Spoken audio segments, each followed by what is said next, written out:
दोन्ही शिवसेनेनंतर आता मनसेचा मेळावा होणार आहे। 30 तारखेला मनसेचा मुंबईमध्ये मेळावा होणार आहे। या मेळाव्यामध्ये राज ठाकरे मनसैनिकांना संबोधित करणार आहेत। भाजपा मनसेची युती होणार अशा चर्चा रंगल्या असताना पदाधिकाऱ्यांची मते जाणून घेतल्यानंतर आता 30 तारखेला राज ठाकरे आपली भूमिका स्पष्ट करणार आहेत। राज ठाकरे यांच्या भूमिकेकडे आता सर्वांचं लक्ष लागलंय।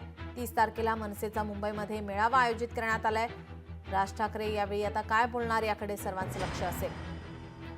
भाजपा मनसेची युती होणार अशा चर्चा रंगलेल्या असताना पदाधिकाऱ्यांची मते जाणून घेऊन आता 30 तारखेला राज ठाकरे आपली भूमिका स्पष्ट करतील। राज ठाकरे यांच्या भूमिकेकडे आता सर्वांचं लक्ष असेल। 3 दिवसीय नाशिक दौऱ्यावर असलेले राज ठाकरे आजच मुंबईकडे रवाना होणार आहेत। काल काही स्थानिक पदाधिकारी आणि नेत्यांसोबत त्यांची चर्चा झालेली आहे। या चर्चेनंतर ते आता मुंबईकडे आता रवाना झालेले आहेत। तर 30 तारखेला मनसे अध्यक्ष राज ठाकरे आजच मुंबईकडे रवाना होणार आहेत। 2 दिवसीय नाशिकच्या दौऱ्यावर ते होते, त्या ठिकाणी त्यांनी पदाधिकाऱ्यांसोबत चर्चा केलेली आहे आणि आता 30 तारखेला ते आपली भूमिका स्पष्ट करतील।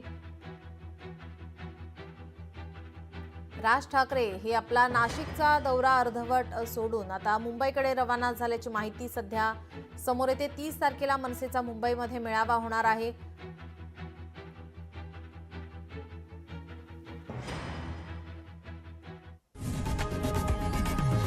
लोकशाही मराठी ऐका, पहा, जागरूक रहा।